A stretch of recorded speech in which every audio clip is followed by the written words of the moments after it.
What was your reaction when you found out that the governor had vetoed the bill? I was a little shocked at first, honestly, because I was just doubtful that he was going to veto it, but I almost had tears in my eyes because I was so happy that he actually made that decision to veto it. And how would this have personally affected you if he would have signed the bill into law? It just would have hurt to know that our legislators were going out of their way to make a discriminatory law. You know, they said it wasn't meant to be discriminatory, but, you know, a few weeks ago one of the senators said he called trans kids twisted and that they needed mental help. So it was kind of hard to, you know, believe that they actually didn't mean it to be discriminatory. I just think it would have set us back a long way. There would have been so many lawsuits happening, and I don't know how our school districts would have been prepared to handle that. One of the things the governor said is he thinks that the schools can handle this issue on their own without a law to mandate it. Do you think the schools will accommodate or deal with this in a proper way? Absolutely. I think a couple weeks ago at the legislative coffee there was a protest beforehand that I was a part of, and a lot of the kids there were high school kids, and they were, you know, protesting this, saying that they didn't want that discrimination in their schools, and that they were already, you know, they were comfortable with trans kids using bathrooms with whatever gender identity they identified with. And so it sounds like for the most part that schools are accommodating.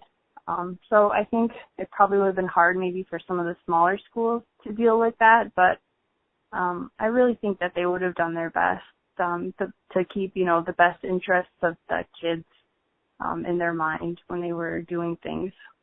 Well, it sounds to me like this has really affected you in a personal way, this whole struggle and you know, being a part of that voice of being opposed to the transgender bathroom bill becoming law.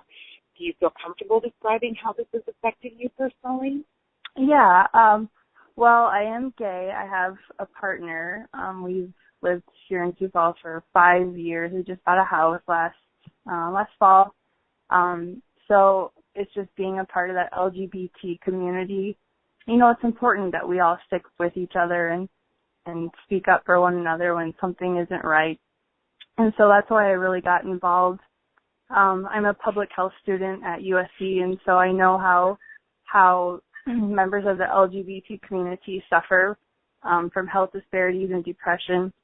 And I just think if this bill would have passed, we probably would have seen more depression in those trans youth. So it's affected me from a lot of different ways in my life.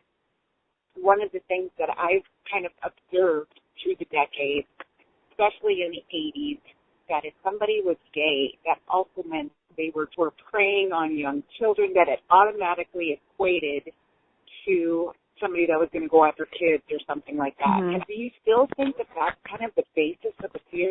Yeah, that's what I seem to see when people are speaking against this bill, is that they're saying, you know, they keep alluding to transgender individuals being predators, or they're going to, you know, people are going to pretend to be trans so that they can go into little girls' bathrooms and, you know, molest them. And that's the argument I keep seeing. And no matter which way they put it, it always seems like they're comparing predators and child molesters and pedophiles to trans people.